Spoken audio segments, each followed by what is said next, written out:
Kurow. And there's another radar says I'm going too fast, with a solar attachment to it, and there was a sign saying go as fast as you want, so not very clear. So theoretically this is a 90 km/h zone.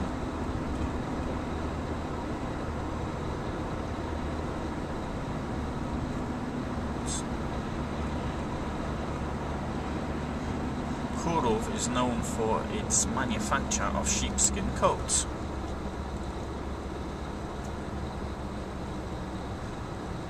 Well, okay, okay, it's flat. No, it's 50 km. I was going to say it's broken because I was going under 50, but it's just a warning for everybody to go 50. I went through one of them things on my bicycle and it was flashing at me for going too fast.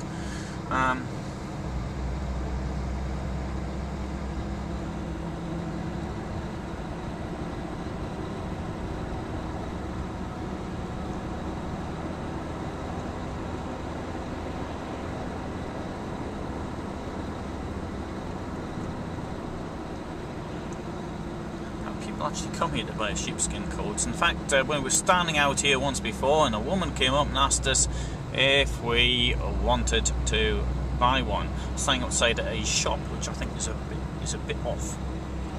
If I owned the shop, I wouldn't be too pleased. Anyway, I'm going to turn left here. For whatever.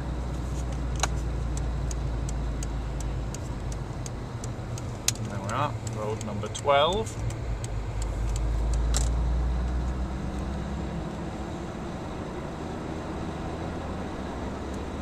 This is the first time I've been up this road. Can't be. I can't recall having gone up here. Maybe I have.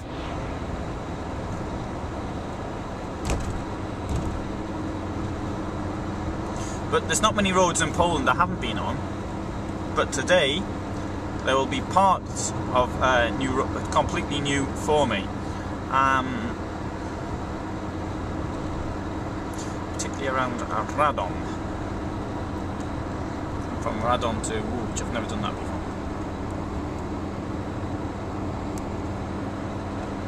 I do think I have been down here before though. I think I went this way to Konskowola, although I'm not certain.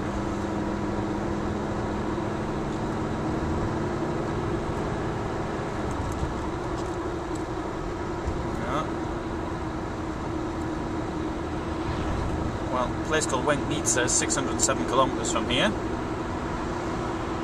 Piotrków Trybunalski is 187, so I'm going to go to. I may not go through Piotrków, though as I say I haven't made my mind up yet. That would suggest, depending on the route I take, that Łódź is about 200, and Łódź is approximately the halfway point in this trip. Having said that, although it is the halfway point, it's much quicker because there's motorway from then on to Warsaw.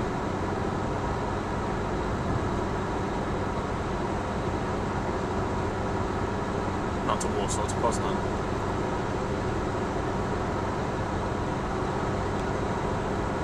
Lovely open road here in eastern Poland.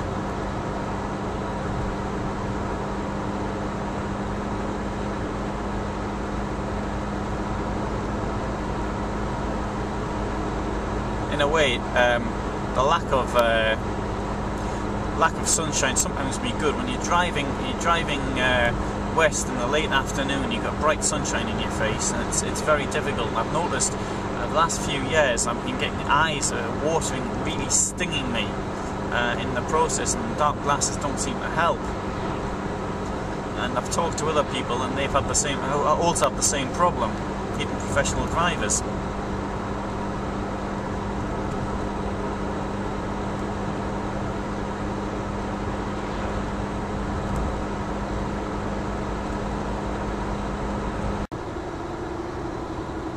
Konskowola.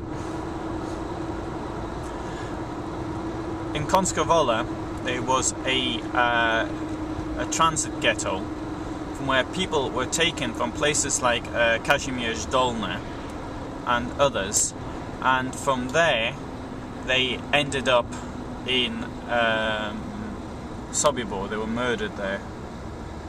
This was a shtetl, a Jewish village, before the Second World War. Largely, not entirely. Nothing really left of those days now. But the ghetto was sort of filled up and then it was emptied and filled up as people had taken to Sobibor in 1942 to be murdered.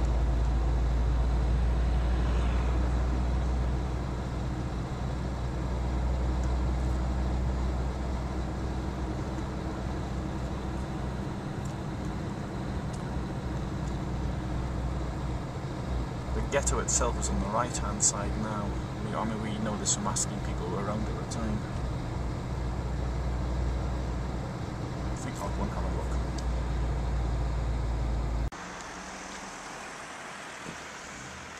This is Konskowola, approximately 20 kilometers or so to the north of Lublin.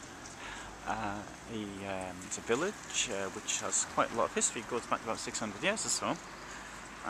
It's from passing from one powerful family to another, such as the Tenchinski family, Tenchinski in English. And but what above all I want to talk about here is the role it played in the Second World War, and above all in 1942. Once the Nazis had opened the death camps in Sobibor and Treblinka, people were deported from places such as Kazimierz Dolny, above all Kazimierz Dolny, and they were brought here in conditions which must have been very, very tough. At this end, somewhere, this is the end. This is the market square, and most of them, the southern end of the market square. I don't know if it's houses like these ones here, but I don't even know if they were there at the time. But that type of house to me is sort of typically Jewish. As is the one that was beside it. And the ghetto was a place where, like most of them, was starvation and packing people in. One of the survivors from Sobibor, a person who escaped, Shlomo Schmeisner, said his father had been quite wealthy before the Second World War, and he'd been in this strawberry trading business, and he'd had lots of export markets even in Germany and other places, and he died here of starvation in 1942. His son was taken to Sobibor and later managed to escape in the uprising of October 1943. And the ghetto was in this area here, so you can see there's not much really left these days, but I'm sure if I could get behind there a little bit, I might be able to film something. Not that I will be jumping over any walls and breaking into people's property. I know this from I talked to locals here in August 2005, okay, especially. I mean to come here for a very long time, and this area around here. Today's Sunday the 12th of September 2010. The locals also told me of fighting which took place around here in July 1944, when the Soviet army captured the town.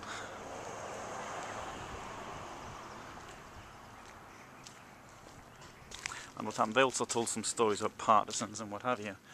Though it's often the case that everybody was a member of the partisans as well. Don't see many of them these days. I wonder, could that have been the ghetto well? Perhaps it was even the only one here. I don't know. I mean, I'm just surmising here. I don't know. the Jewish population of Kazimierz Dolny, perhaps one of the best known shtetls in Poland, and the people were brought here. After that wonderful culture we can see in Kazimierz Dolny, this was its second to last stop before Sobibor. There's a Soltis who's like the mayor.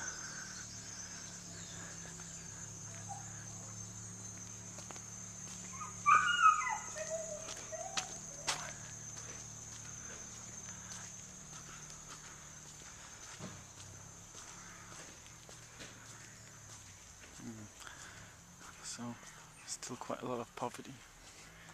Well, looks that way. Anyway, maybe they just like to leave their clothes outside.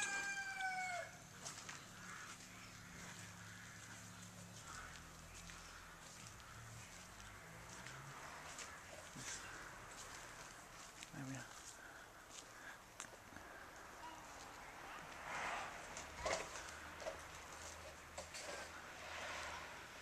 Konskowola today.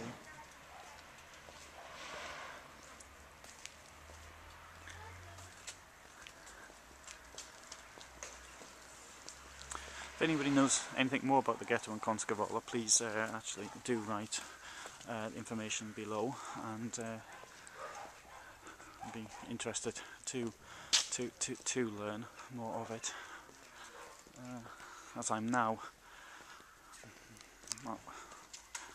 on a business trip, I don't really have that much time to actually hang around here and sort of try to find old people to talk to them. But again, maybe I'll do that in the future if I find time. And that's the problem. There never is any. Well, there is, but there isn't enough. Anyway, found that very interesting little walk, and I hope you did too, if you're still with me.